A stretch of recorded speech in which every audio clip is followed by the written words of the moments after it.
Hi everyone and welcome back to Second Rank Fire. As always, I'm your host Ben, and today, Dave, you're back. Hello. Hello. Like you say, I'm never returning. How rude. I'm always surprised that you come back to record with me, so I have to do it like that every single time now, because every single time I'm like, Dave's not coming back after that, not a chance. Get to the end of an episode, I'm like, I don't know why Dave sticks around, to be honest. Yeah, I'm doing very well, thank you. How are you? Yeah, not too bad. Not had a busy 2 weeks, but you have. Should we start with you, given that you've probably got the biggest 2 weeks, literally? So I literally stuck to my promise, as I said a couple of weeks ago, that I have bought myself a Tau Supremacy suit, which is, you can find photos on my Instagram. I can't literally put it in the camera because it won't fit. It is a chunky boy. I'm only about 3/4 of the way through. I've still got one arm left to glue together, and two of his turrets underneath the chassis bit to do. And I've got some cool ideas I want to do on a base, which Ben knows about, which I'll share with the community once I've got the execution method, I would say, down to a T.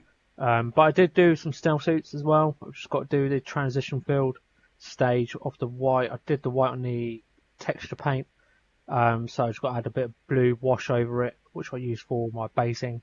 Do a bit of dry brush on that and black ring the bases, and they're done.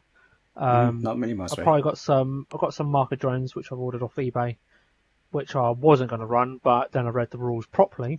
Then I wanted to get them again because I accidentally threw mine away, as a noob as I am. But the 1K doubles is nearly complete. Shockingly enough, just from one model, right? Yeah.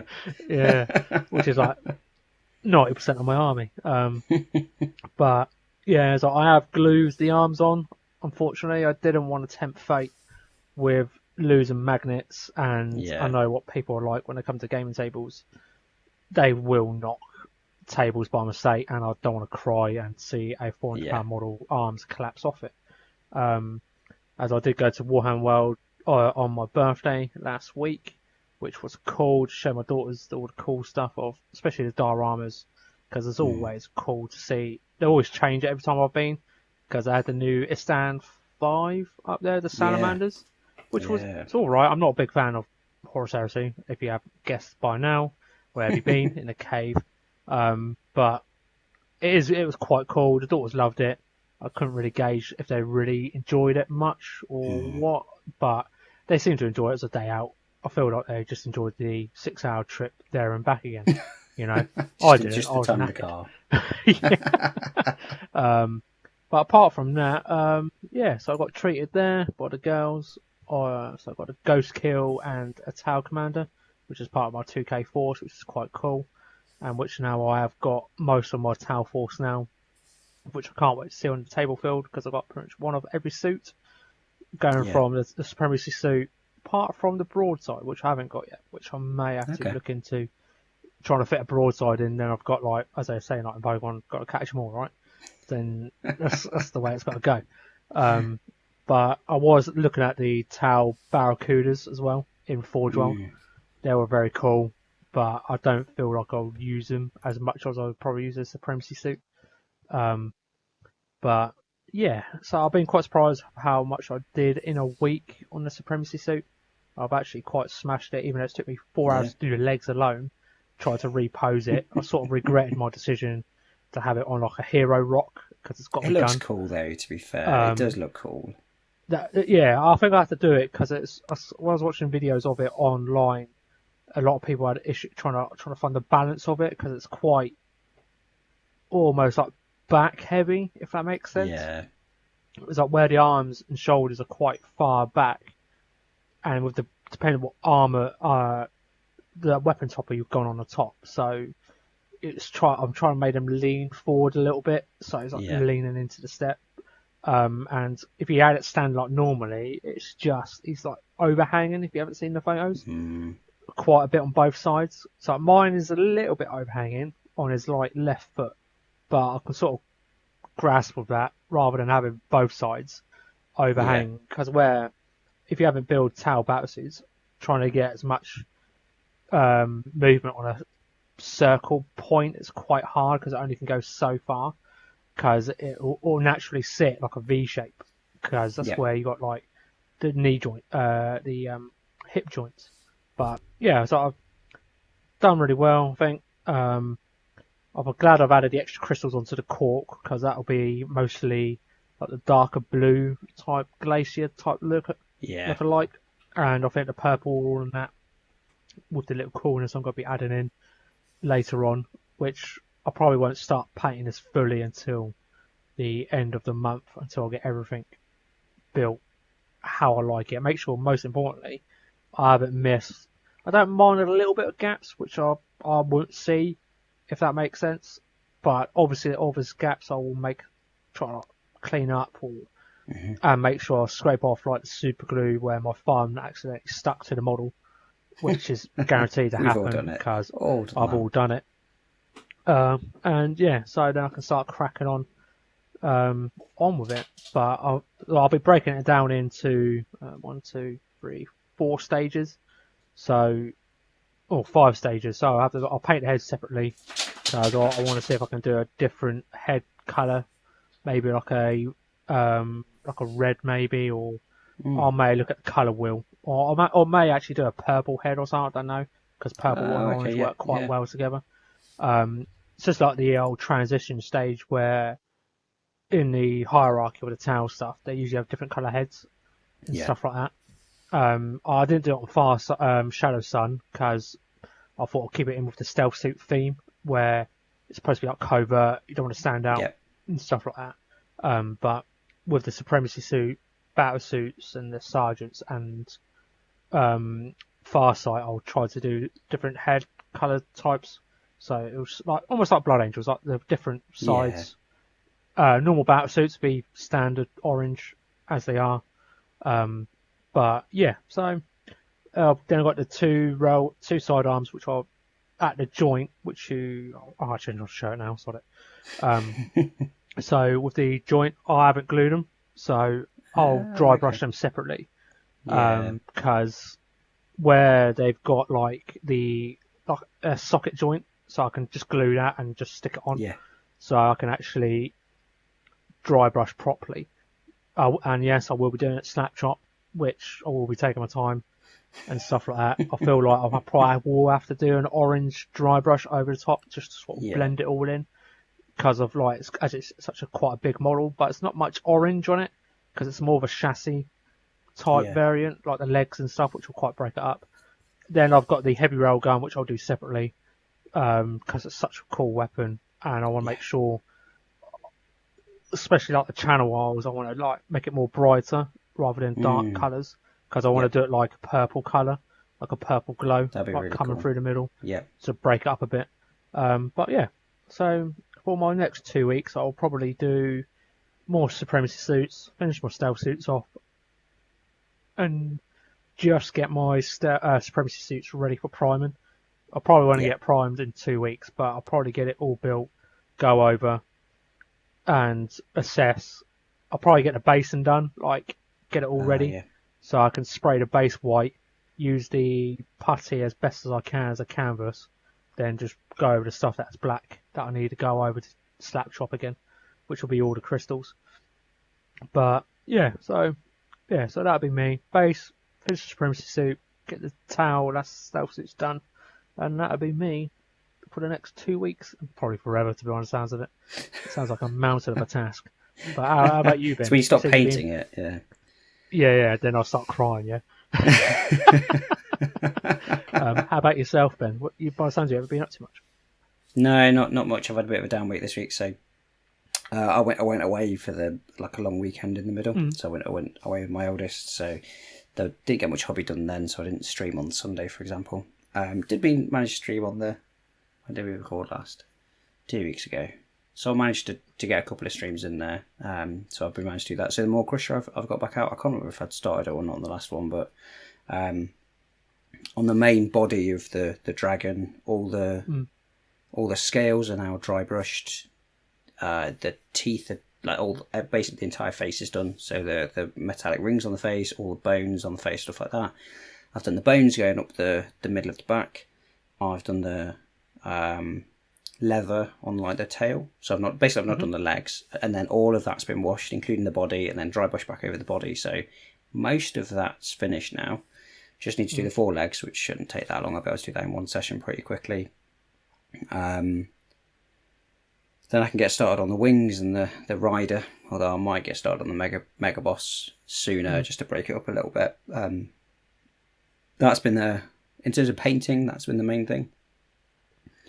I haven't, so I set myself the challenge of doing that, and then the other one was to do a little bit more on the Sentinel. I haven't touched Sentinel, but that's just because I've been thinking about how I've been doing the basing.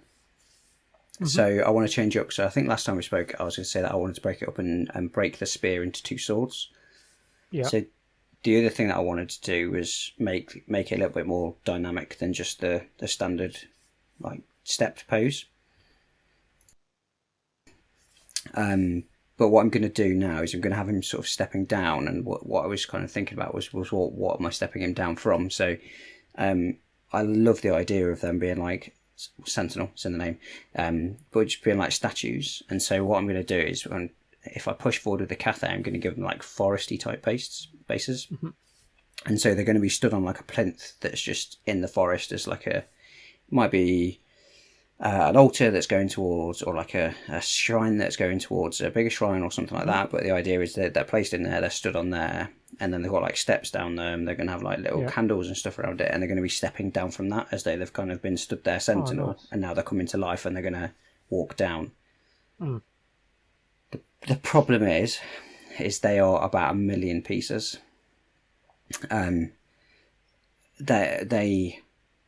It seems to be fairly common across the board in the community that it's one of the hardest old world models to put together. Oh, really? Wow. Yeah, there's so many bits and they're so fiddly and sort of where they get it. You know, it feels like in a lot of 40k models, there's like one way round that it can go right. It kind of like pushes in. And it's designed so that that's the way around that it goes. You can fiddle it around and change it and skim things off. With the Sentinel, every bit is just like you're plugging a smooth bit into a smooth bit.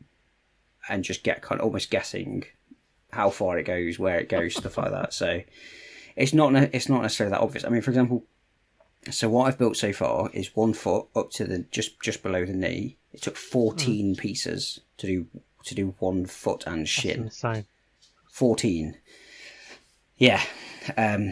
So yeah, it's going to take me a bit of time to. So what I want to do is I want to look at the base first and understand how can I fit what I want on there, and then I then need to try and work out.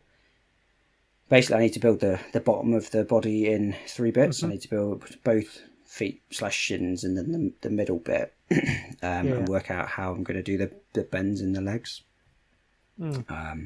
So yeah, there's been a lot of thinking around the Sentinel, but not a lot of doing. But I think I'm pretty settled now. And as I got myself settled on the first one, as of today, I've just bought my second one. So yes, you have. Yeah. 2K army, here we go. Well, I got the second Sentinel, and then I got the Gate Master, the Gate Guardians, or whatever they're called. Yeah, so like Captain and the BSB, that one. Yeah, the one on the horse with and then the one with like the big banner. So I picked those up today. They're really cool. They're such cool models. So I picked up those and the Sentinel, and then I also got the Company Heroes for Space Marines because they're really good models, and they're a hole that I've got in my gap that I've got in my army at the moment. So, yeah. So I've not even built the first one. I bought a second one and a couple of characters. You'll be a pro when you're doing this first one. You're like, right, smash it out in a day. Done. Oh, honestly, yeah, like.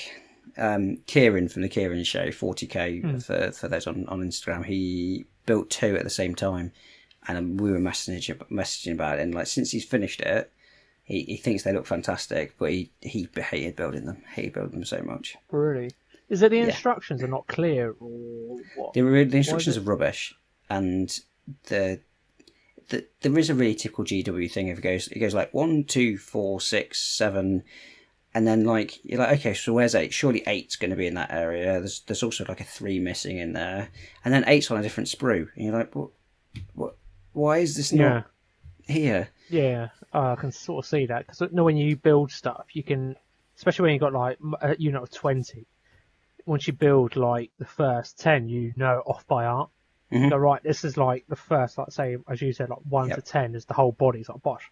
I'll just chop all these bits out and put them in a pile. I know where I'm going. Yeah, that sounds a bit backwards. Yeah, it's not ideal. So they're difficult to find the bits on the sprue, and there's nothing like zoomed in. It's just like here's a picture of a leg, and you're like, cool. You're asking me to stick a very tiny bit on that leg. Where on that leg? Like it's not zoomed in. Do you know? A lot of them it's like zoomed right in. So it's like this joint goes here, and it's not like that.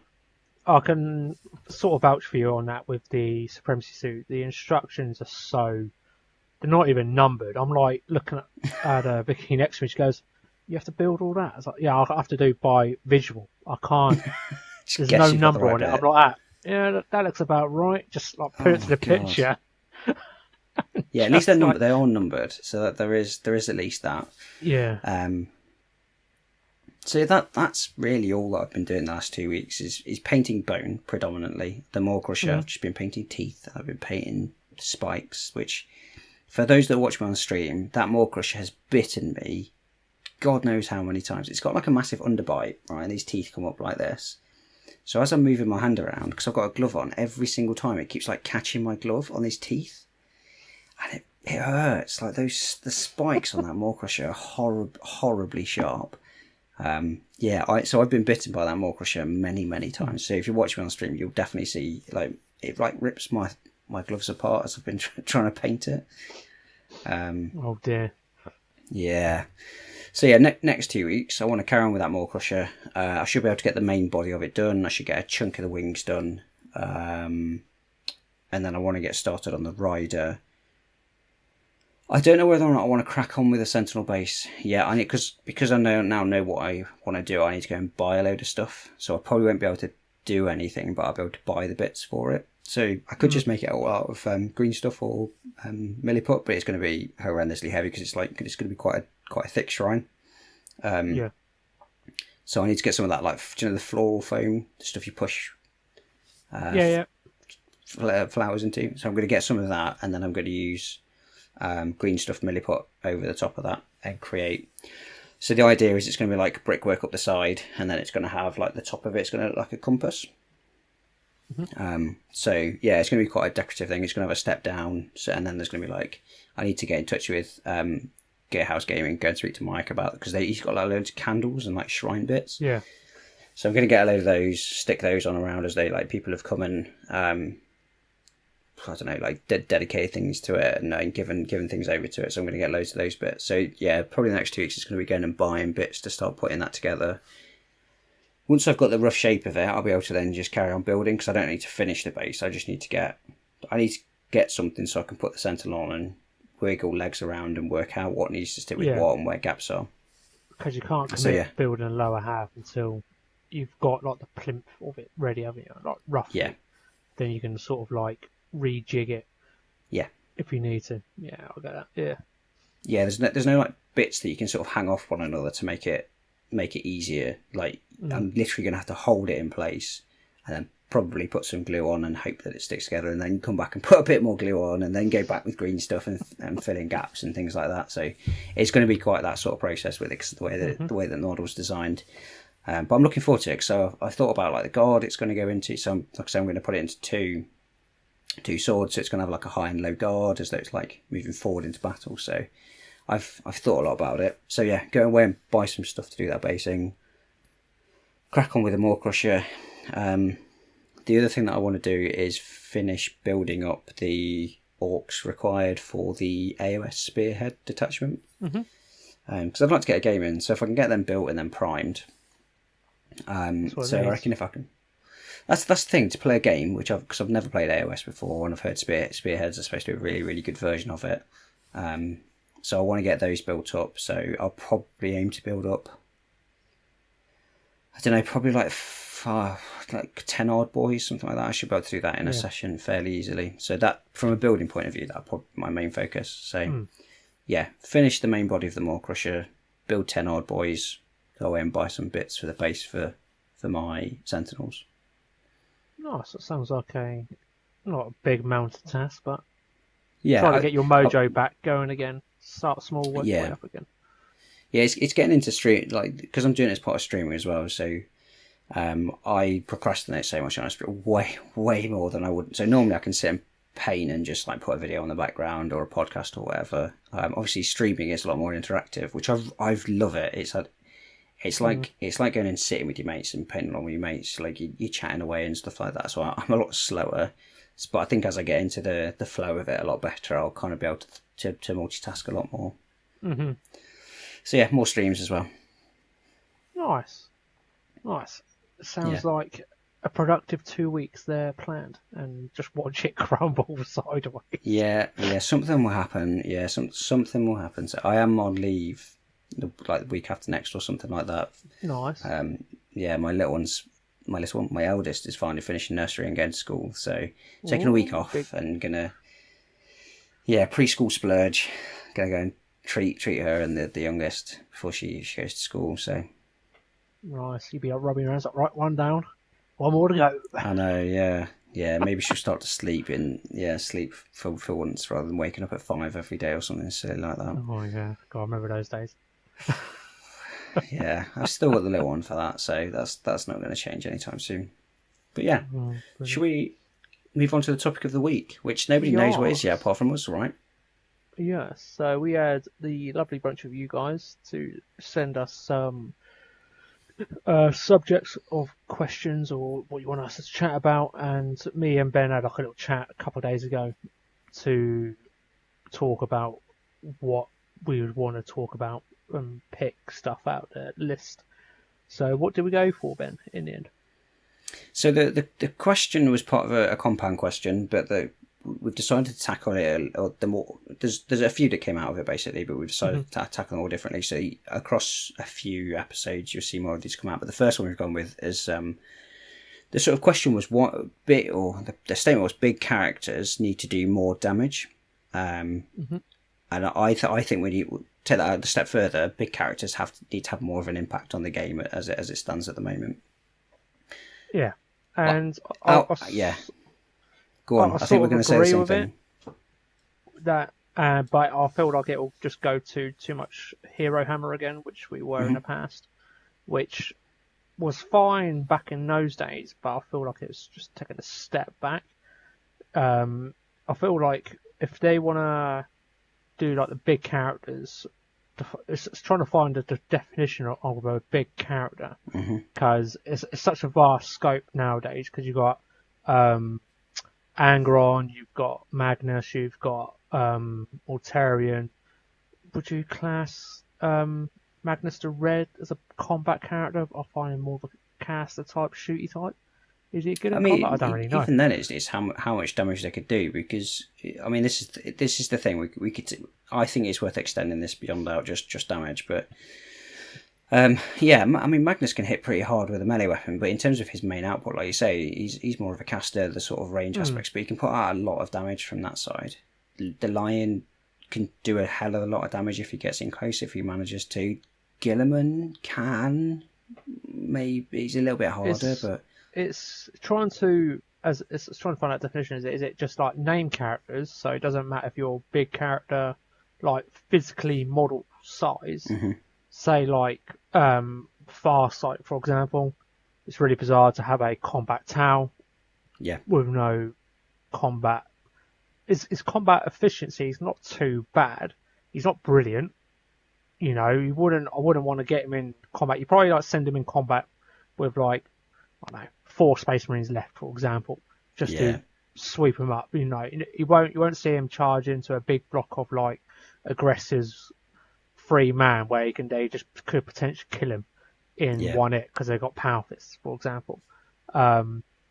It's trying to find that fine line, isn't it? You know, because I feel like most characters now, including big ones, they will all have like 2 types of attack profiles, like sweep or strike.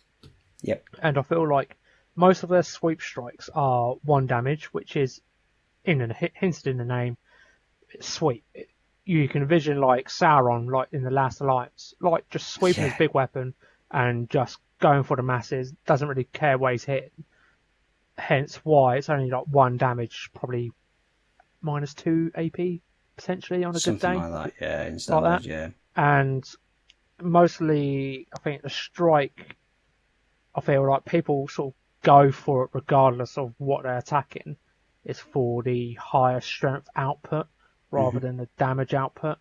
Because most of the damage output on strikes, I believe, are ranging from between about 2 to 3 damage per one. If you're thinking about I think you can edge up a big little bit more characters. than that, but yeah, Depends. it's not far off that. Yeah, It depends. If a knight is higher because it's a knight for some reason, knights are better than Primarchs, for example. got Like big strength fists. wise. Yeah, or big chainsaws. It's like they're missing out. Yeah. So just stay classic. I mean, to be fair, like knights are like 4 times the size of a Primarch, right? Well, maybe not the demon ones, but Yeah, and I totally get it. And it's just trying to find, because you don't want the whole meta to be like 8th and 9th, where they just people just solely take X, Y, and Z, because one, the better damage output, and they're the popular thing to take in a list, for example. And I feel like that will go against what GW's idea of the game should be. You should just take what you want. And everyone likes big, hard-hitting things. It's a nice feeling. I'll probably get that feeling in October when my heavy rail cannon takes out a knight in 2 shots, potentially, with 32 damage, But it's sort of, then it's got to go into like the points as well. So if you're a high damage output character, say for another example, the Supremacy Suit's 800 points, give or take. But you can look at the stat profile of it with the weapons you can give it. You could sort of justify it. So if a Primarch is, I say, around about 350 for a certain Primarchs, because they vary between 300 and 400 points, or 450. If you increase the damage output, unfortunately, that's going to increase the points, which will unset the masses. Because you can't have a 300 point model that can almost potentially one-shot a knight in one turn. It's not going to happen. No. I feel like rather than making big characters damage output greater, I feel like they should change the sort of synergy they're trying to bring to the field. 100%, and give not bring back auras or whatever, or just trying to word it there, but yeah. Oh, go on then. Debate on. No. I disagree with you there. I liked auras, and I liked the way that auras worked. The only issue back in the day is how they worded it, which was poor. Yeah. Because I know with FAQs that people, I'm guilt trip for it. I don't download the latest FAQs all the time. I can't keep up with the amount of stuff they do it, and unless you're on that competitive scene, you're like tapped into the FAQs. Like, well, technically this has been reworded to this. You go, oh crap, I didn't realise, X, Y, and Z has changed this. To be like, it's just like the simple words like AOS. I've been caught out so many times in AOS, whereas you've got to be wholly within. That's how they word it, and not be like aura 6 inches. It's like back in the day, like within and wholly. That's the problem. Is it's within and wholly within, and the fact that they are so close word wise that it makes it. So the reason I liked auras is at the moment you either don't take any characters, you take basically none. So take like a lot of Custodians lists, they take basically no characters. Or if you take like my Siege Anvil one, I've got 5-6 characters. Because I need the synergy from them. But rather than having that synergy from like one character and up the points of that one character, I now need to take 2 or 3, which instantly, if you start to get down the competitive scene, I'm just giving up points to assassination. Because I have 6 characters, you're going to kill them over the game. You're just giving up points. And so you lose some of that balance from it.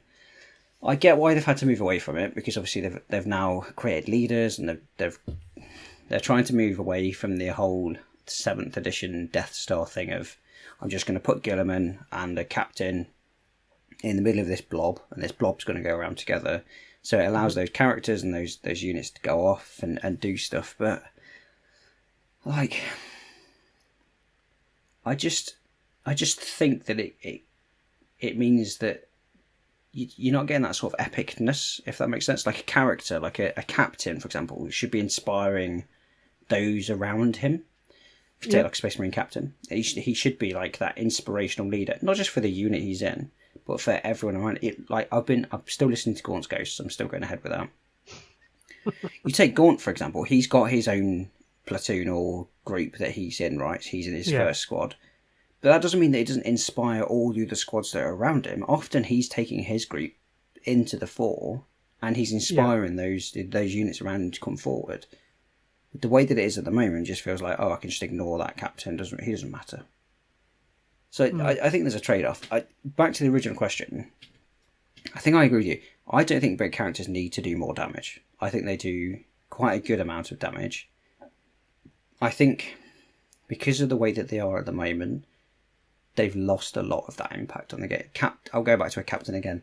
So captains used to have to be able to re-roll ones to hit in a 6-inch aura. I think that was it. Now it's depending on the captain, you get to re-roll failed charges, and you get -1 CP on a stratagem. I don't remember the last time that I took a captain. I've got a shooting list as a Space Marine player. How much do I care about missing charges? Not really at all. It's not very often I'm like, I really need to make that charge. Okay, I'll play it so I get closer. So I ignore that. And the stratagem thing, I'm just like, well, it's okay. You can only use it once. So in reality, you're only gonna, if anything, you're only ever going to take one captain, which I get why they've done that. But and it's only for that one unit. So I'm kind of like, well, what's missing? And then you take like Gulliman, for example, his stratagem, -1 CP stratagem, or not, it's not, but yeah, -1 CP to use stratagem. His is to a unit within 12 inches. He gets double oath. Like, obviously you've got to choose what abilities he's got, but actually Gulliman is a huge force multiplier. That means almost every single Ultramarine competitive player is always going to take Gulliman, because a double oath is a delete tactic. It's ridiculously strong. To have that twice is super, super strong. And then he affects it can affect something everywhere around him. It makes a really big difference to those around him. Would I care if Gilliman could one-shot a knight? No. That's not why I put him on the board. He's a force multiplier. And I think that that's what a lot of your characters should be. Don't get me wrong, they should still hit hard. Should they hit hard? Should they hit as hard as a Tau Supremacy suit? Absolutely not. Absolutely not. Mortarion, Angron, even the big demon Primarchs should not hit as hard as a Tau Supremacy suit. Or, like you say, the points should be reflected. It should be a 700-point Primarch that nobody ever took. Yeah, imagine if that happened though. Jesus, there'd be so many people crying. They just wouldn't do it. And it's never going to happen. Yeah. It's sort of that fight. It's weird, isn't it? So when you look back, this is like another rabbit hole we can go down from big things. Like if you talk back to yourself in the younger days where you could have Titans on the table, for example, like big monsters like Primarchs, especially Primarchs, for example, you were just laughing our faces. Like there was no idea there's Primarchs down the line. And now we got the Primarchs. I feel like since we got the first one, Magnus, and the slowly trickling of, I think it was Magnus, then Mortarion, wasn't it? It was the next one. Yeah. Or was it? Magnus, Mortarion, Gilliman, I think. Gilliman was after Mortarion. Once the first couple came out, we sort of got so used to, at that time, strong characters, because they were unseen, unheard of.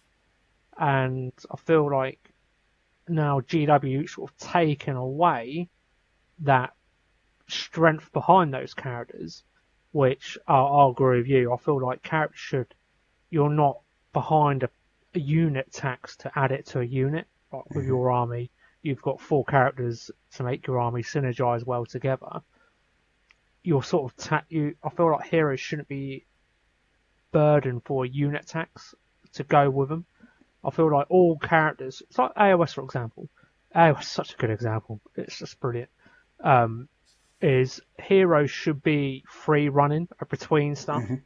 And that's why I feel like they should bring, like, not wholly within, but like, as you said, with auras, which I've suddenly realised that Shadow Sun's got an aura as well of like 6 inches. It's like reroll ones to hit for like Inspire and Hero, which makes her quite useful. She can just zip around doing stuff and be like Girly Man, be where he needs to be. Yeah. That's how a character should be. I just feel like people just need to sort of change their focus. Okay, you see a model like Angron, he should hit like a brick. And I get it, people are quite disappointed when he doesn't. But at the end of the day, it's a dice game. You can't have all your eggs in one basket for one model. Because if people went to the tournament, so when I went to the first doubles tournament after 10th came out, half the field was Knights of Imperial Knights and Chaos Knights, and luckily I was on bottom half of the tables anyway, so I didn't see a single Knight army after my first one, and it sort of balances out a bit, you know. But when that field is so saturated with high hitting stuff at that time, I got a bit bored of it, if I was honest. I don't want lots of stuff to be hitting hard and stuff like that. It's quite cool to have one character in your army to hit hard. You know, he's like you keep at the back, picking his moment, then going in for the hammer. You know, that's how characters should be, not like be wasted on like you can. I feel like characters at the moment where they're so you can just waste them if you wanted to. Yeah, they're not like a precious thing in your army, because usually back in like previous editions you usually field your army around your character.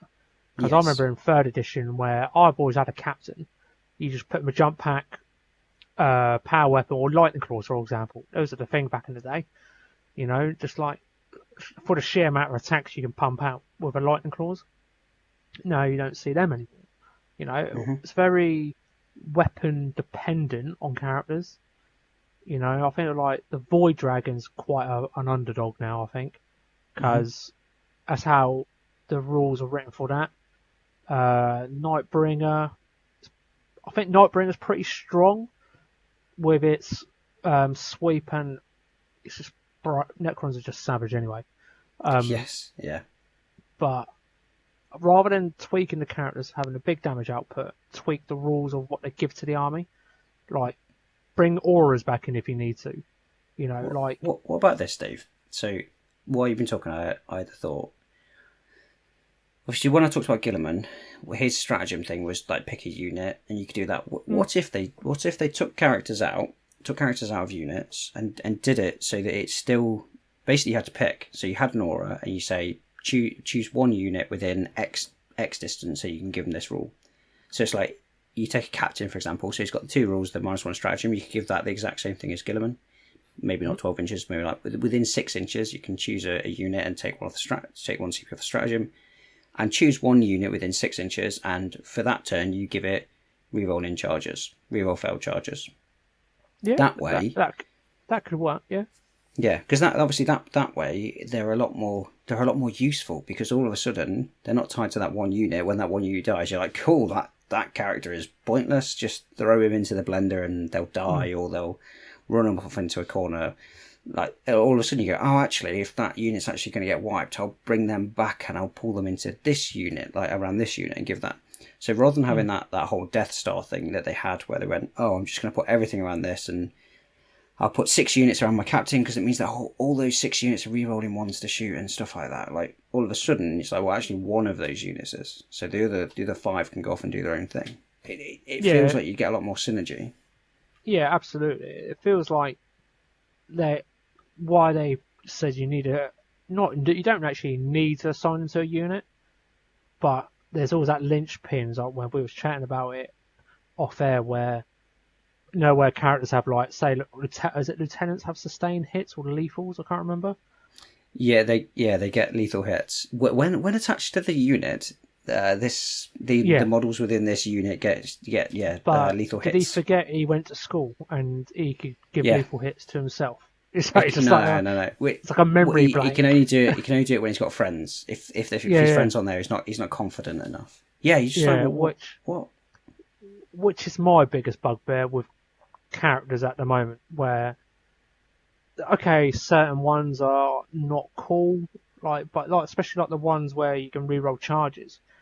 and stuff like that. And what if you don't want him to attach to a unit? Where you want to just be like a little nuisance, like a Smash Captain with a Thunderhammer and Storm Shield with a jetpack, and just zip him over here, move 12 with reroll charge, that'd be epic. That'd be a nuisance, because he's what? I don't think, is it Storm Shields give +1 to the save? And they Plus 4 one up in wound. run? Yeah. +1 Yeah, wound. in general, I think they're +1 wound. I think. Oh, okay. But with a 4 up in run save, it's quite a tanky character for about 6 wounds, and that makes your opponent got to get rid of more chaff. Yeah. I just don't like. Hopefully, when the length drops, they look at the character's role in armies at the moment is sort of changed a bit. Not give him low knot. I don't want none of that. Well, if the character's not in a unit, they gain low knot. I don't want none of that. But That's dangerous though, because if you take that Smash Captain example you had, you put that Smash Captain on the table without low knot, they're a completely valid target for anything. There's nothing. There's absolutely nothing to stop you from shooting it. But then again, they're wasting shooting at a one guy 5 wounds rather than facing a whole army. But if they're that hard hitting, so if you go back to, was it 8th where the Blood Angel Smash Captain was absolutely insane because you could give them the relic jump pack? Yeah, and they get +1 strength, +1 attack on the charge as well for Blood Rage. Is it Blood Rage? Yeah, they got +1 attack, +1 to wound or something like that. Yeah. They got like 12-inch movement. They got this, so you couldn't Overwatch. That was so strong. And then they give him a Thunderhammer and Thunderhammer Storm Shield. You like that Smash Captain, the Blood Angel Smash Captain, was like one of the most broken things in the game at that point. Yeah. But that was partly because you couldn't target him until he broke out and or dropped in, and you, unless he was the closest unit, you couldn't target him. And all of a sudden, actually, he became a lot more threatening. If he dropped down, failed the charge or whatever, or started on the board, the amount of damage that model would have output, you just thought, I'll just shoot it first. And actually, doesn't matter, because the points value of it, you're like, well, I can put a lot more points into that because you've taken out a huge threat. I totally get where you're coming from with making more survivable, but where the terrain now is so dense, this is true. You're easier to hide him, for example. Because he's, well, we're going for Space Marine Captain because he's infantry, because they're a lot more easy to hide than a big Primarch model. Yeah. Because they're monsters. But or you could potentially, don't give him a low knot, but then give him like a cool ability, like with one, if he can't be targeted if he's within 3 inches of a friendly unit, for example. You know, so that's so if you take like the Lion, for example, the Lion does Tech Marine does the same thing. The Lion is the same, so that if the Lion is within 3 inches of another Dark Angels unit, he gets the low knot ability. I feel like if it's the low knot, that's a 12-inch bubble you can virtually stay out of. And I feel like if he can, because if you want to have low knot, you need to be within 3 inches. So you've got to be quite strategical in how you move. Yes, right? Forcing you to. So I'd agree with So giving something standard low knot, I agree with you. That, like, don't just give every single character low knot from the start. Yeah, force that synergy in the army. It has to be near other units because that makes sense. And then it will give his option to break out. Go, right, I've hugged this unit now. Obviously, go with the lore aspect as well. I can understand certain characters will have low knot. Say like Shadow Sun, she's a stealth suit. Yeah. So she's a low knot covert top lady. So I understand that. Like the lieutenant guy with the Tyranid thing, the combi he's got weapons. low knot. Oh the lieutenant with combi weapon. But you got to be quite cautious of. You can't get, as we both say, you can't just like sprinkle low knot like the guy that does steak with like with salt. Salt Bay. But, yeah. But I'd like to go back to more of a lore aspect of how a miniature should perform on the table and stuff like that. I feel like, okay, Demon Primarchs should hit harder. Brilliant. Okay, I'll agree with that. They should be like empowered by the gods and stuff like that. But something's got to give and take. You can't have your cake and eat it.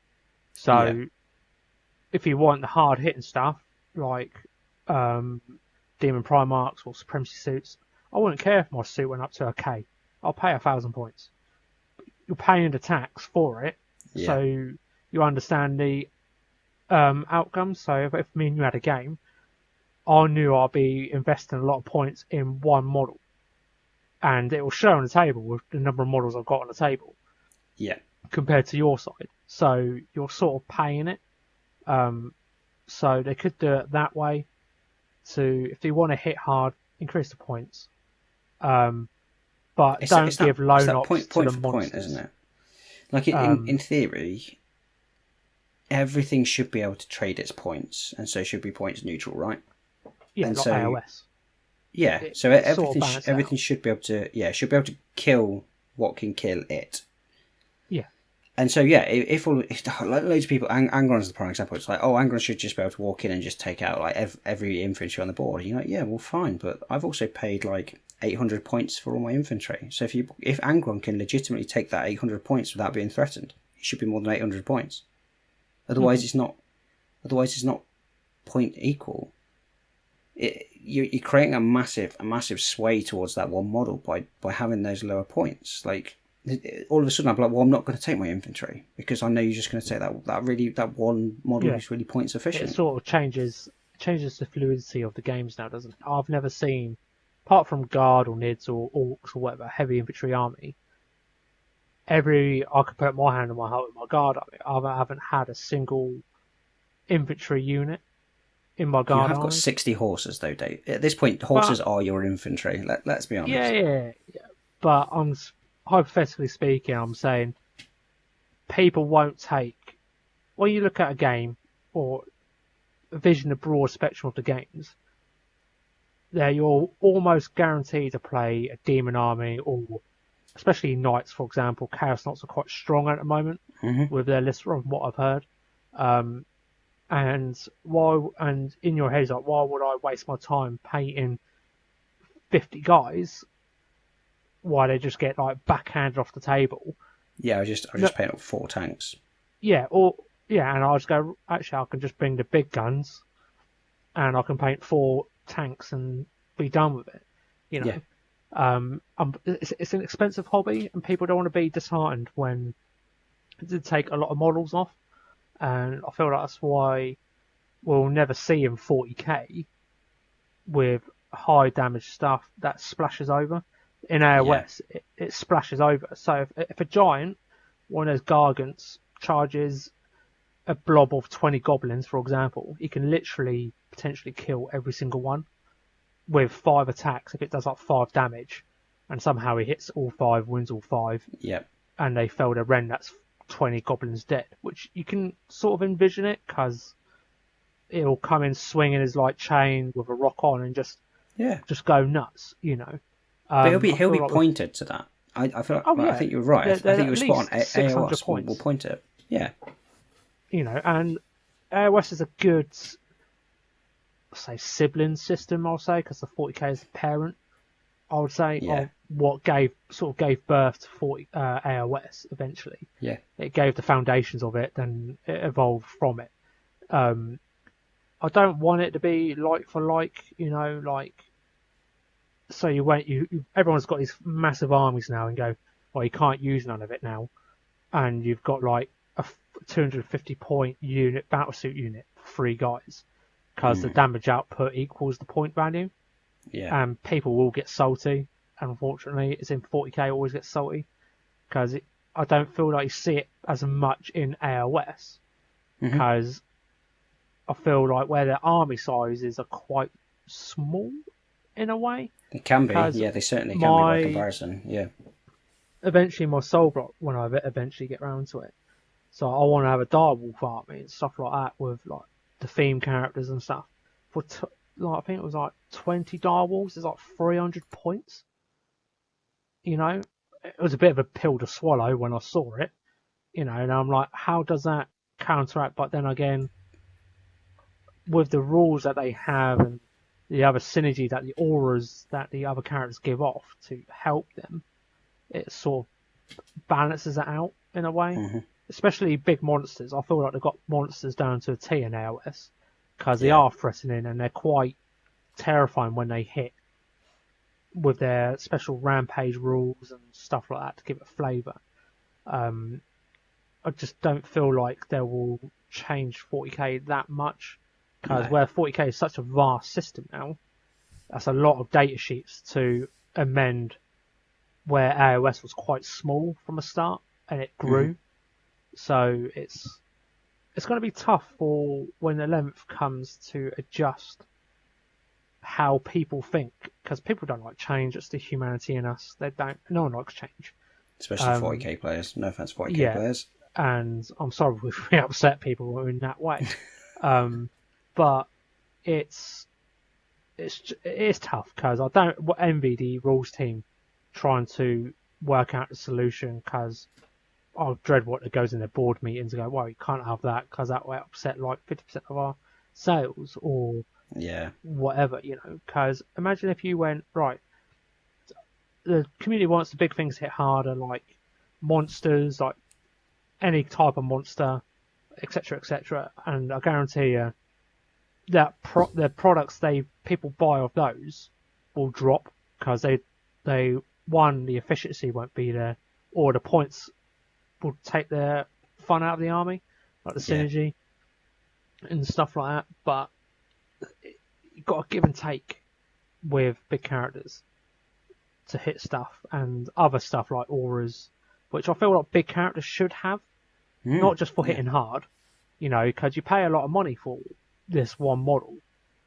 Like Fulgrim, for example, his rules are like spaghetti junction. It's like it's trying to keep a tally of what, because where the Emperor's Champions rules is like ping pong. You've got to keep. There's a lot of admin work now in 40k than there was. It's like the Votan stuff now, where you've got to keep track of YP points or whatever that is. You got CP, you got YP, you got VP, you got fate dice, so you got miracle dice. It's like, what happened just to the good old game where you could just roll dice? I do feel like Tower were the first when they brought marker lights out. You got to keep track of your marker lights and stuff like that. And I feel like, I'm not boosting up Tower or whatever, but from when they started, the only unit can do marker lights was marker light drones and Pathfinders. That's it. But now in Tau, any unit can observe. Yeah, I don't to give like them that. +1 to hit. Yeah. Which, in my eyes, I don't like, because when I did Tau in the past when I was a youngster, as we all do, we jump from one arm to left and right. When I wrote a list, I always had 2 units of Pathfinders. Yeah. So you can mark like 2 targets each, I think it was. Then your units, and there was like a little chart. You so stacked you have marker one lights, marker light. didn't Yeah. And if you want something dead, you'll highlight. It's like Modern Warzone. Right? When you want to laser guide something big in, you have so many marker lights that can't miss. It was like 4+ marker lights or something like that was the top. Yeah, and you get like something like that. +1 to hit, +1 to wound, +1 strength, +1 down. Or then ignore cover or thing. whatever. Yeah. And it's like a beacon. It comes out after a while. I remember it used to have a strat where you could add marker light tokens to it. You could have like 3. Yeah, if you hit it with a marker light, you could add like 3 marker light from points orbit to it. Something or something like that. It's like boop. Yeah. It's like what? I understand where GW are trying to make it simple, but it's got so complicated now. Where, especially like miracle dice, fate dice. What's the Zinch one? The fate points. Fate points. What's the older one? That's fate. I can't remember. Or 1 or 2. And you got friggin' Corn now with like blood tokens. It's like, what the hell? It's like, everything's got something, hasn't it? Yeah, everything's got that little something. Yeah, it's going to be tough, and it's going to be a hardest one for GW to sort, for big things to hit hard. I don't know what way they could go about it, to be honest, apart from points increase. And if points increase, people won't take it. And that'll mean equal no sales with the big things, big characters like... It doesn't have to be the Primarchs. Like Gazgul, for example. He's a big character. It's like... and the Girly Man and the Lion, for example. They're big characters. But it's trying to find that definition of what big characters are. We just assume that it's just big Primarchs. Or like Gazgul, or like Avatars, for example. Yeah. they're another big one. You know, it's Big base equals big character, right? But that's Well, what I mean. To be wouldn't say cynical, so. that's just well, yeah, true. To be cynical, this is probably where GW makes quite a lot of this money. If you take like a standard character, for example, let's take the new banner guy for Black Templars. Oh, he's a nice model, like him. Stunning model, absolute stunning model. It's £26 for that one model. Mm-hmm. £26. GW are going to make a killing off that one character. So are they going to make it? Not just for that one model, because I can guarantee you, people use those bits for other stuff. Oh, 100%. Because so many good bits, yeah. If that model was twice the points value, nobody's buying it, nobody's touching it, not a chance. Yep. And instead, you're going to go and buy, I don't know, like a unit of intercessors, which come 10 a penny because there's 1,000 in every bleeding box. But if you take like a box of intercessors, I mean, they're like 34 quid, something like that. Yeah, for 10, and that's 200 points. Yeah, all of a sudden you've gone from £26 per model down to like less than £5 per model. It's still expensive, don't get me wrong. It's an expensive hobby, don't get me wrong. Mm-hmm. But GW's markup on those characters must be so much higher. And part of me, I know that's because some of those characters you're only going to buy once, and so you're effectively paying a tax because you're only ever going to buy one of them. So GW wants you to pay more because you're not going to buy more of them. But still, like, surely GW makes such a higher markup for character models. Surely, so they're never gonna point them out the game, right? Because why would you as a business? I feel like you've hit the nail on the head. It's like where it's like one of a kind, isn't it? It's like, especially like name characters, for example, ranging from like Shadow Sun. I'm not gonna buy 2 Shadow Suns. Why would I? You can't run 2, so yeah, there's no point. No, so I agree. You're paying that little extra. It's sort of like they're bouncing the coffers, which I understand because they're a business. They've got to make profit out of it. But it's like, and it's like you said, it's like if they increase the points by like, just say by 50 points, that's quite a lot of points. When the overall assumption of your army will change structure because you've got to give up something to have something, and people don't like that. You know, It's like the people always love when it gets cheaper. Everyone loves cheap things. Oh, take more. Take another unit. Take these weapons. Yeah. It's like my guard example, where my Death Riders dropped by 60 points or something stupid, or 80 points. I can't remember now. And I just bought another tank. And don't get us started about tanks. They're so cheap. Yes. Jesus, that'll be a whole another episode next time. Yeah, we will do an episode on tanks. The Repulsor Executioner, the gun per point ratio for a Repulsor Executioner is insane. There's like 10 guns on that thing. They're like 22 points a gun. It's cheaper than a space. What's the space points value? I know, a bit of a tangent, but what's the points value of a Executioner thing? A Repulsor Executioner, I'm pretty sure it's 220 points. Okay. I will double check, but I'm pretty sure it's 220 points. So 20 points less than a Rogue Dawn. Yeah. And it's got such a high power gun. That's insane. It's got so many guns. That's the problem. 220 points. Yeah, and it's got 1, 2, 3, 4, 5, 6, 7 guns on it. 220 points for 7 guns. Plus, it's got an ability, and it can take Oath at the moment, and it can carry models as well. It is a transport. So it can transport 7 infantry models as well. 220 points. Right. That's mad. Oh, that's crazy. So with characters and stuff like that, where name characters especially, should they be able to take enhancements? Because they have access to the armory, like the Chapter Master army, for example. Why shouldn't they not take a special relic just because they can? So when GW first started doing enhancements, or whatever they were called, relics as they were called before, the explanation was those characters are already carrying relics. So you take Dante, for example. He's already carrying his relic Inferno pistol. He's got his relic axe, and so the idea is that is the standard relics that they take from the armory. That was the theory behind it. Should they be able to take more? I think is a slightly different question.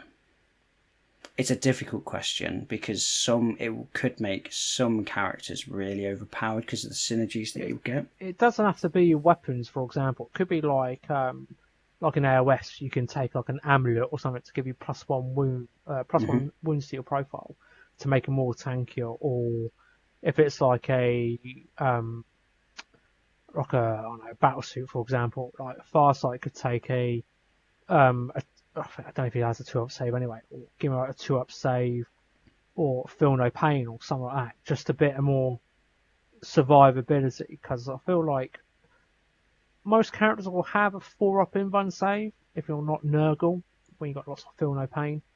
I feel like they can die quite quick, in a way.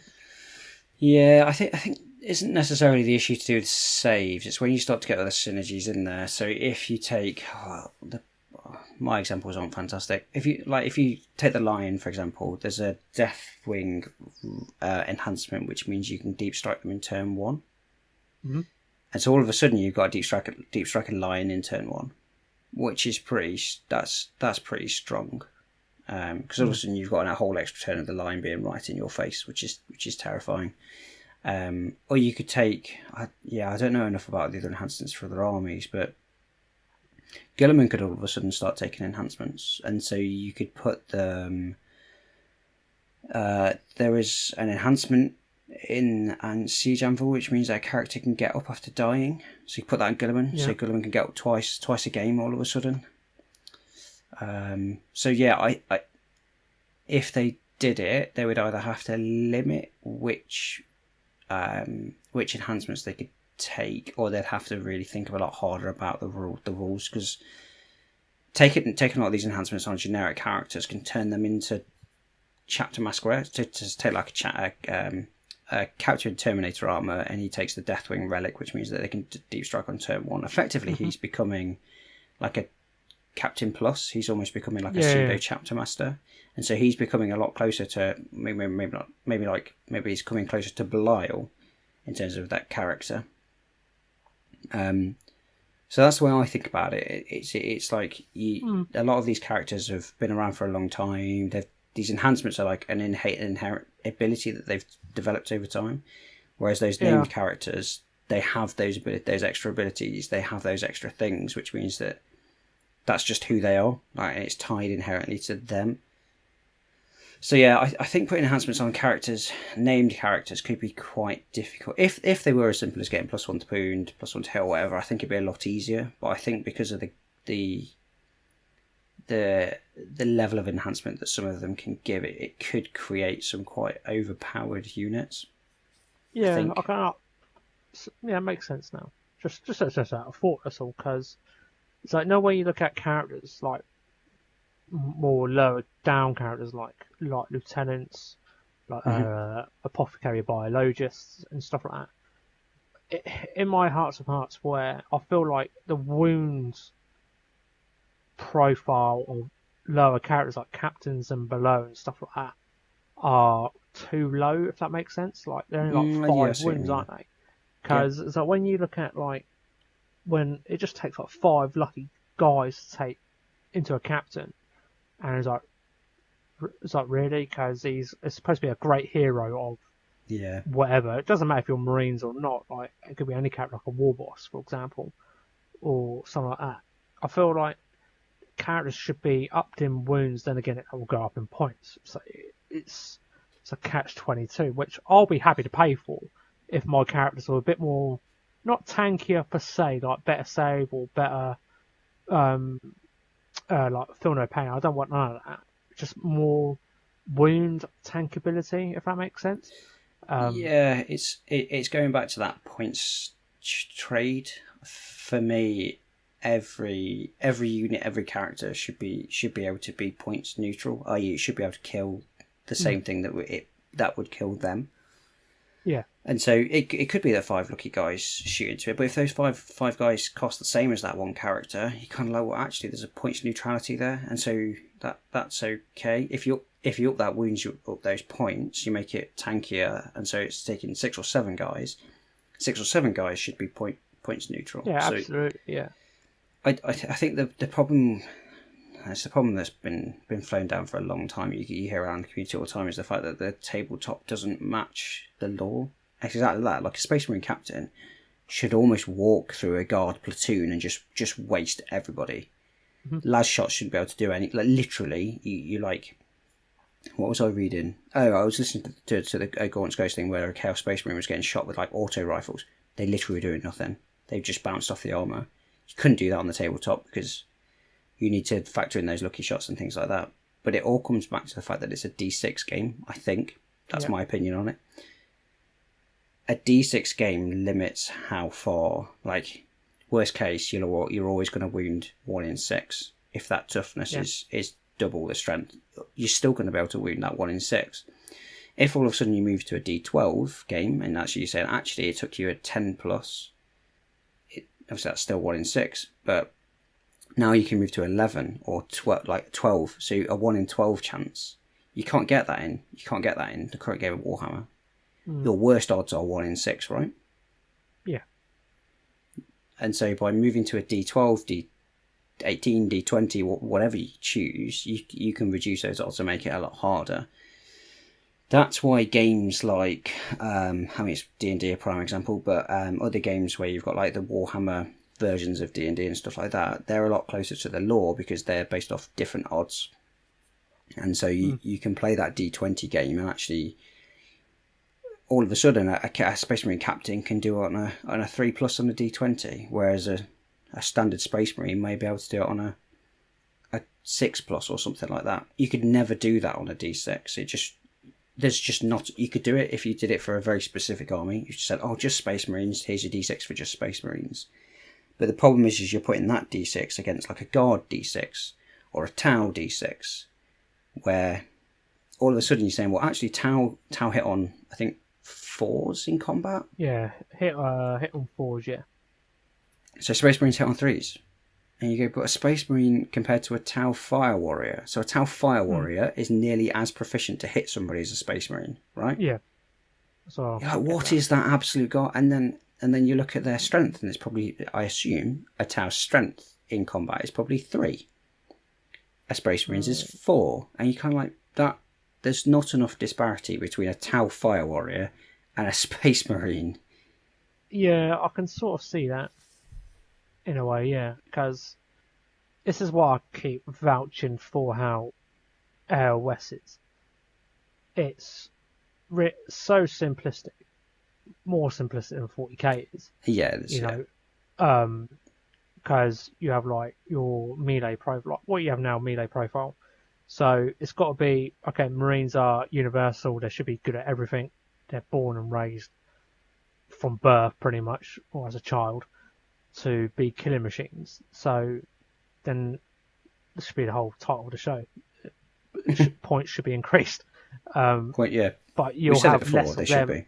You should have less on the table if you took Marines, which is going back to the law, what should happen. They should revert back to what the fluff says. Because what is it usually in one book? I think it's like Snakebite, I think, when they just send one Marine to a planet, and he sorted out the whole lot. You know, he had an unlimited arsenal to the chapter. He could have anything he wanted, and he all got it.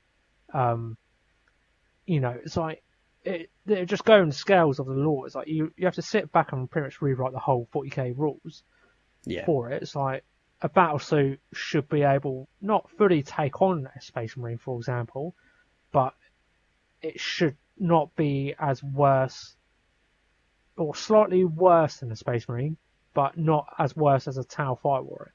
You know, because I think I listened to the Damocles one where like Shadow Sun's sparring with Khan, you know, but she's only be able to keep up with him with her stealth suit, using the agility and stuff like that, but he's using brute power and strength trying to catch her, you know. And you could sort of understand that would in tabletop terms that wouldn't happen. Khan will just flat face her and just kill her outright. But it's got to be. It's hard. It's a hard line to find that balance between too accurate on the fluff, and it's at the end of the day, it's only a game. At the end of the day, Yeah, it's I trying mean, to so find. that's the thing. You do a Space Marine versus God game, and there'd be no point playing it because you always know who's going to win. Because Yeah. there could be other ways that you could do it. Say, for example, you take like a Space Marine, and every single Space Marine had 6 or 7 wounds. Okay, so your guard has got like 1 or 2. Your Space Marine's got 6 or 7. Their bolter does way more shots. So they can still hit on 2s. So, for example, the Space Marine will hit on a 3. A Guardsman will hit on a 4. But actually, that Space Marine has 5 times as many shots. It's got 7 wounds compared to 1, stuff like that. But you price it. So, I mean, our game was a prime example, right? You had 62 horses and 5 tanks. Yeah, so I had 62 horses, 5 tanks, yeah. So you had 67 models. I had 56 as a Space Marine player. I had 11 less models than you on the board as a Space Marine player. At 2,000 points. Like you say, it's absurd. That shouldn't be how it is in lore. Like a Space Marine army should be. I should have been taking like a Custodes army. I should have been taking like 10, 11 models. That should have been it compared to your 60 odd. But those 10 models should be tradable. So like my 10 models, let's call it, should be able to kill your 57 models and vice versa, because it's 2,000 point game. So this comes back to that point neutrality. Whatever you do in a game, it should be points neutral. And then it's down to strategy. Then it's down to dice rolls. Then it's down to who best places where during the game and stuff like that. Because that's what the game's about for me. Don't get me wrong, I absolutely love the idea of that one character diving in and doing stuff. And with a dice game, that can happen. That can absolutely happen. The game is not the lore. If it was, it'd be very different. You wouldn't be able to use D6s and stuff like that. The game is there to be a balanced thing, and as such, for me, everything should be points neutral. Yeah, 100%.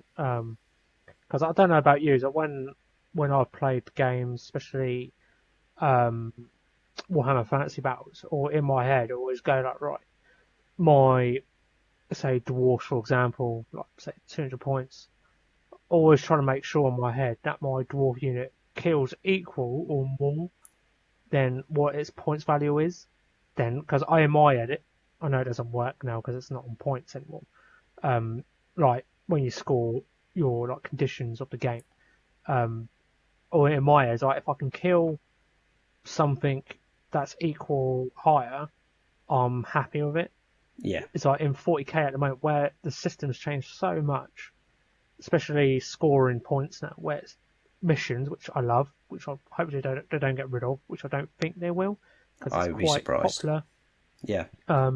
Quite popular in the competitive scene. It's that not sensation, but that feeling where units don't have value anymore on the table. You could just, it's like Snotlings, for example. You can just charge them into a tank and could potentially kill it, or potentially not. But that trade value there isn't there. You know, you're just throwing stuff at things like that. It's like with my guard arm against your army. It's like, what was it, 200 points for 20 intercessors by themselves? It's 165 points for 10, something like that. It's 225 points for a unit of 10 intercessors with a lieutenant. Yeah, so a unit of 10 Rough Riders is 120 points. You know? And Rough Rider is supposed to be the elite version of Guard in their spectrum, which I think it does show in their profile, in their combat ability. I think that's. And Do you know what? The Intercessors versus the Rough Riders is actually a really, really good example, because yes, the Intercessors are slightly more expensive, but I think that's because 40k gives a little bit more emphasis into shooting, and so Space Marines have the edge on shooting compared to the Rough Riders. But if you got those Rough Riders in, they would trade into the Intercessors every day, and so actually as a points comparable type thing, Rough Riders into Intercessors, actually, the points neutrality there is actually pretty good. Which I agree that I think Rough Riders are stupidly cheap. I don't agree they should be 120 points, because for what the output they can do potentially. Imagine if you had a knight and somehow I managed to get all 10 in, hit say 7 times because I hit on 3s, and you don't get no in-run saves. So I'll wound you on 5s, lance 4s, and I only need about potentially 5 wounds to go through. And you get no save, which is bonkers. I feel like, as again, it goes, big monsters should have invuln saves regardless, but it's funny how GW selectively choose which they stay to the fluff and what they don't stay to the fluff with. Yeah, 100%. So with the knights, I understand that they use the iron shields for range only, and when they get close, they're inside the shield, which I totally get. It's like Star Wars scene with the Clone Wars and stuff like that, which I totally get. But it's like when it's certain other things, like the favourite child, say like, I don't know, like certain Chaos Gods, for example, like Nurgle, which is a good one because they get all the toys at the moment. Like they're so tankable, which is ridiculous. It's sort of in the fluff, but I feel like they're over tank. Like they can tank anything now. Yeah, it can be a little bit too much. Because I teamed up with a guy who took a Bloodthirster and a Greater Unclean one in his doubles list with some corn units sprinkled about, and this Great Unclean one just tanked everything. It was unbelievable. I felt so sorry for my opponents, even though I lost that game by 9 points, but it just felt really. You'll find like we're playing against Admet with their super laser cannon, which is supposed to be almost like a Titan killer, not Titan killer, but like a Knight killer, and the Demon Nurgle just shrugged off like 12 wounds or something like that. And I went, oh Jesus Christ! It's like, you know, it felt really awful, you know, but it's sort of give and take, and I feel like Marines are the favourite ones. They're like quite a universal army knife. But if you look back, in middle of the pack. I think when you look back in the day where Marine armies how they were, I agree with you. There are too many Marine bodies on the table where you had like 57 or 55. Back in the day, you probably had lucky at about 30 tactical Marines. Yeah. Probably a few tanks sprinkled in just to buff up the points. You know, and that's how a Marine, in my eyes anyway, I think Marine army should be. It's small in number, but they're like a universal tool, like an army knife. You could just they could be quite flexible, because I feel like where Primaris Marines are not able to have heavy weapons now in their units, and not as universal as they used to be. Yeah. Because you can have like assault weapons with a plasma gun. You go, all right, this unit's going to be running forward today, you know, with a melt gun in a transport, you know. You can't. And yeah, it's a tough one, isn't it? Where they sort of made them, they sort of anchored themselves too much now in how they can operate the game, because where it's stuck to the D6 system. There's no way I can't see a way they can get out of it, because they did it from the dawn of time. Yeah, it's set. Yeah. So, and learning new rules takes a while, and a lot of people, we're all getting older, we have less time on our hands. It probably takes about a year for us to understand the rules as it is anyway. Before, before they all come back out again, unless you're on the tournament scene. But yeah, it's a tough one, and I don't envy GW when it comes to the 11th, which they probably got it done already. They probably got it in the bag, ready to like on a countdown timer in the office. The release date is this date. We'll start at teasing now, and we'll get done with it. But I think overall on the subject, there should be points increase across the field on not all of them, but represent it on the fluff side to increase the points to bring it up to the fluff standard, if that makes sense. I would go back to making characters more universal. Scrap the leader thing, and just make them scrap it. Yeah, I'd scrap leaders. I'd go back. I do like my own idea of the fact that you have like specific auras. So like Chaplain was, I'm sure the Chaplain was quite a while ago. The Chaplain was like, Jesus. I know, yeah. But the Chaplain used to be like, choose one unit within X and you can give them this bonus. Oh, that was a Litanies one, isn't it? It can read out 4 up. and buffing. For Yeah, that. so that affects that one specific. I think you go back to that. I think you scrap the idea of a specific character goes into a specific unit.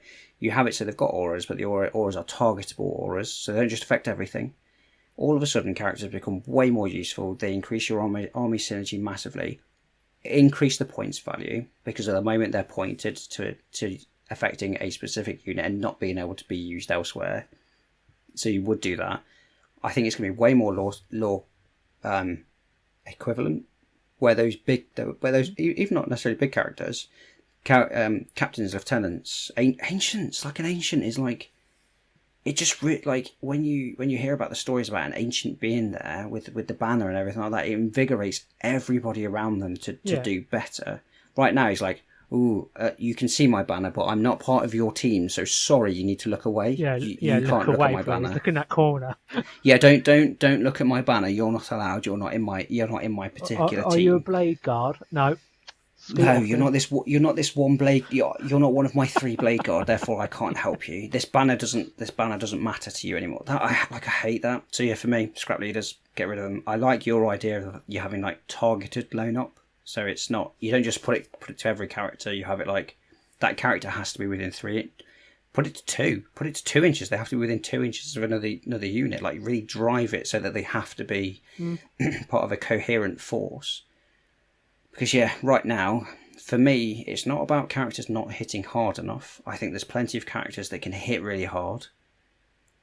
I just don't think they create force synergy, which is exactly what you want those characters to do. For me, that's what they should be. They should either be really hard hitters, which you get, or they should be there to pull that force into a more coherent unit to play as an army.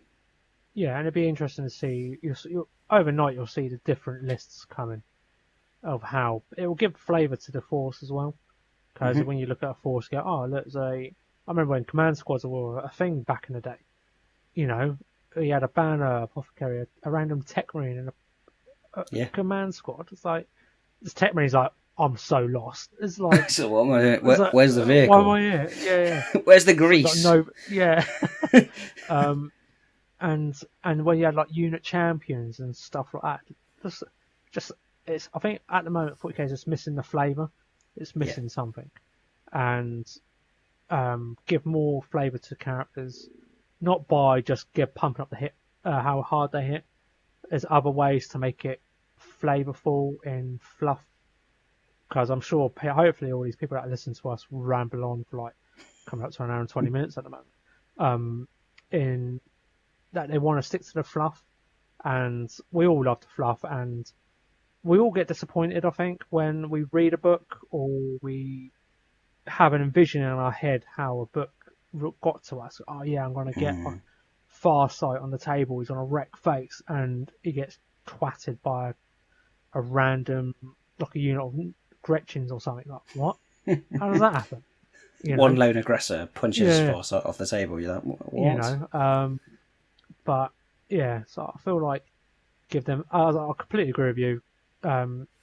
Tweak how it works, so you don't feel handicapped when you have to structure your army around certain characters. We've all been there, you know. Because I admit, I go rather than look at characters, I go right. What unit can he go with? Yeah. And I don't want to keep doing that. It's like maybe there's some days that I want to run Farsight by himself, go nuts. You know, okay, it's totally left wing, but I feel like at the moment I should run Farsight by himself because he's a combat character, and I don't want my suits to get in combat.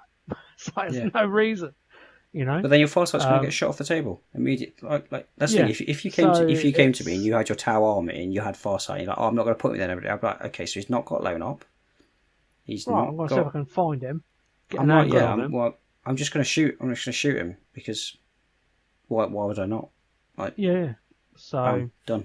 It'll be interesting how they go. And if GW listen, send us an 11th edition copy our way. Yes, please. We'll review it. That'd be nice. We'll play test it. Contracts. But I'll be very surprised what they bring to the table with leaders. I'm sure that'll be one thing. I'm sure they'll hands down change. Scrap it, please. GW, scrap it. Get rid of leaders. I hate it. And make big things scary again. Like Carnifexes. Oh my god, Carnifexes. such an Oh iconic yeah. model, and a pushover. I'm like, they've got 7 wounds, 8 wounds. I went, you're a big. Okay, who's seen Space Marine 2 when you play? Like, you must have seen videos of like Carnifexes. They're friggin' wrecking face, you Yeah. know. And Marines struggle against Carnifexes. You're diving, rolling everywhere, and on the table they just get shot by what, a Lucky Las cannon shot, 10 maybe a few Marines would bolters. kill. Yeah, 10 Marines would kill 2 Carnifexes. Oh yeah, that's 40 shots. It, Just in gun one it round. down. Yeah. You know, and yeah, I feel like it should make monsters scary. Okay, increase the points for it. That'd be great. Get rid of leaders. Have a rethink of how characters interact majorly with stuff.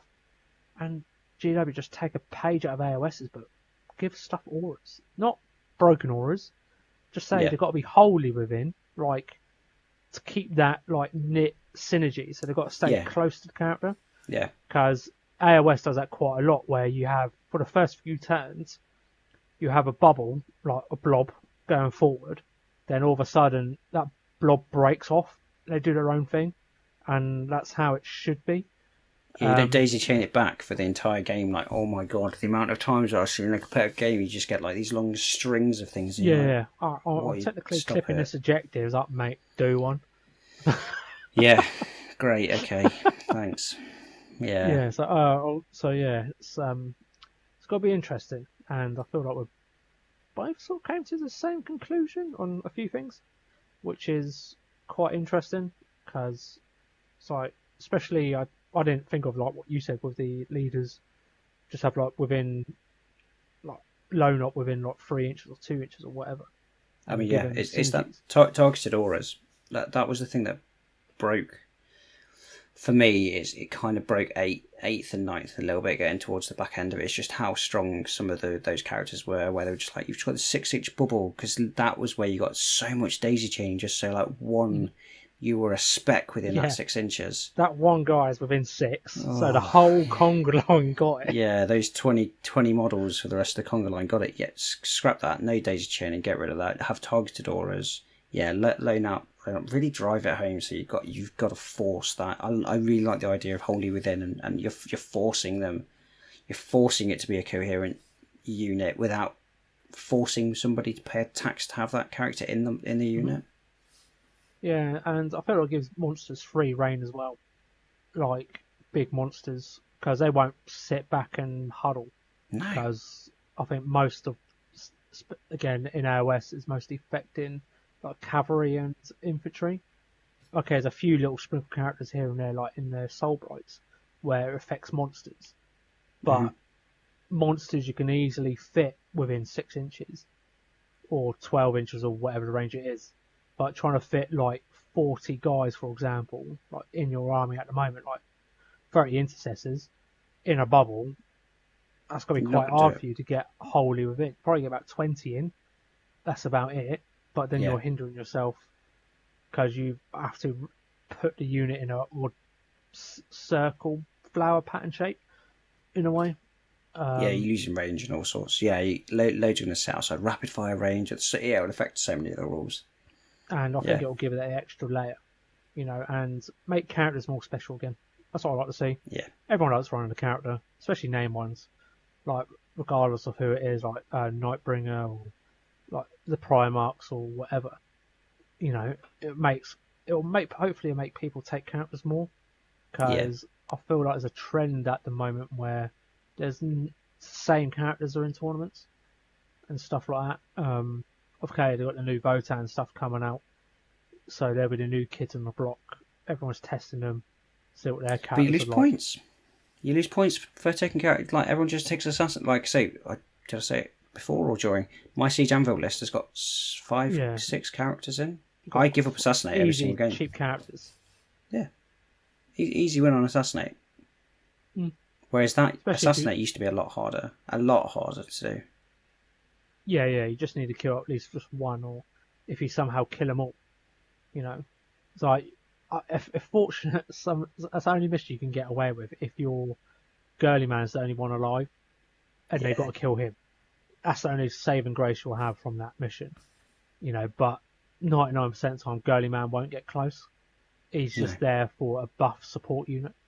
And As a force multiplier, that's his entire job. Yeah. That's the thing. Like, if you make those characters force multipliers, people are less likely to push them forward, and so assassinate Yeah. becomes a much harder thing. And So people will that's take more sticking to the characters. fluff as well, because he's a tactician. At the end of the day, a tactician, politician. So it sort of sits with the fluff.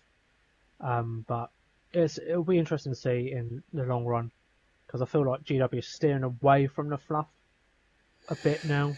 Then Yeah. that could be a whole nother subject for another day.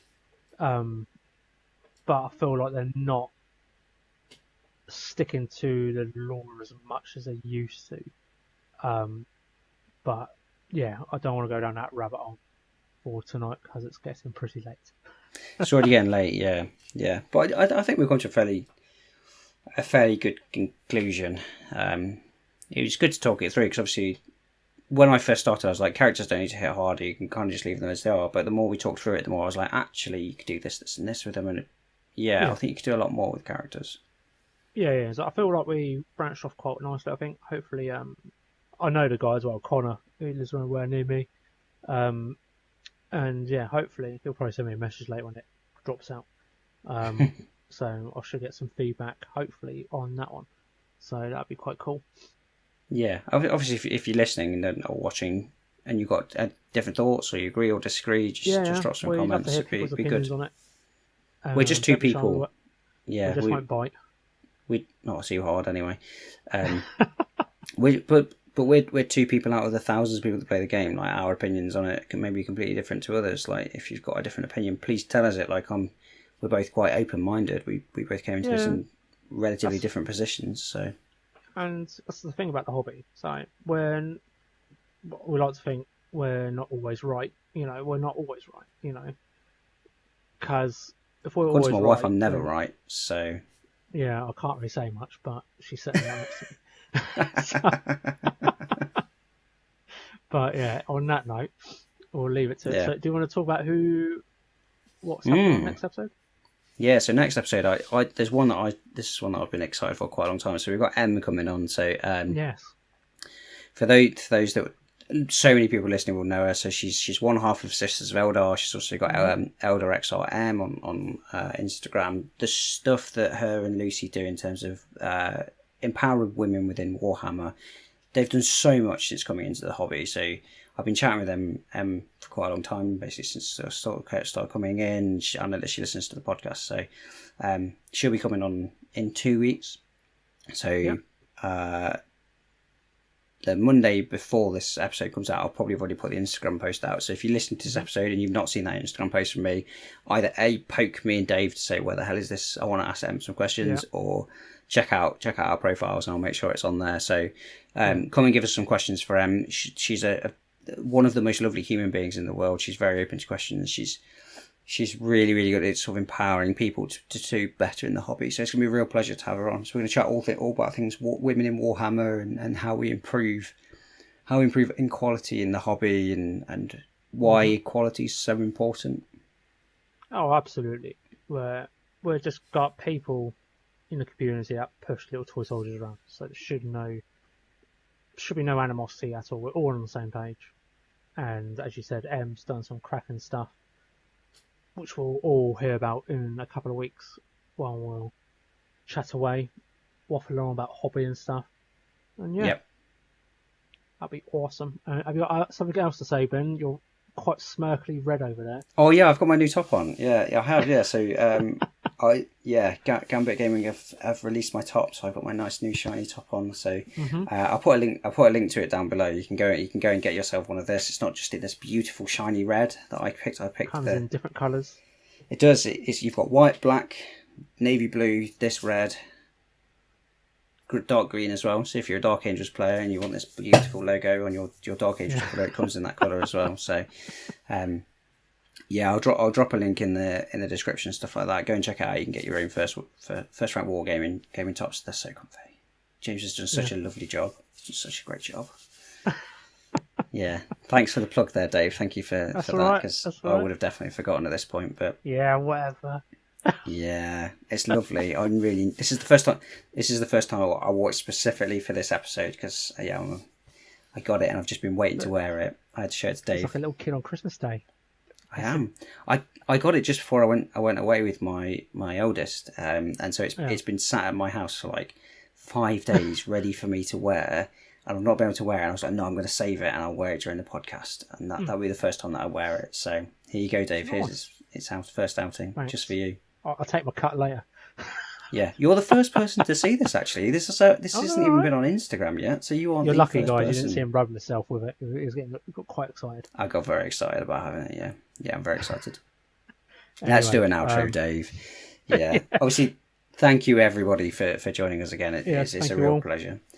Yeah, if you did like it, please like, follow, subscribe, whatever the different, all of that stuff that comes in all the different places that we put the podcast. Drop some comments in, whether or not it's questions for Em going into the next one, or whether or not you disagree with us on characters, things like that. It's great to have that interaction. Yeah, I'm First Rank Wargaming. Dave, you are? Dave _Hobby Corner _ there. If you're on YouTube, so it's up here in the videos. It's up here. So if we point up here, up there. It's above our heads. Yeah, that's the way it's above our heads. That come and get us at those links. Cheers, Ben. I just made myself look like a twat. Nice, thanks. Yeah, it's quite you. You are the talent, Dave. I just come here, ask you questions, then do a bit of editing. You're the talent. That's your job. Okay, yeah. Cheers. Thanks for feeding my ego. Yeah. Thanks. Yeah. And yeah, if you want to come onto the First Rank Wargaming Discord, me and Dave are both there. We're both we get very regular updates of Dave's Supremacy suit, and it makes me very happy. So that's the first place to look for it. Yeah, I'll look for. I can't wait to show off the Kroot with it as well. My mate's Kroot, so it'll be quite cool. So watch the space. Yeah. Right. Anyway, thank you for joining us. Right, yeah. cheerio. See you next time. Bye.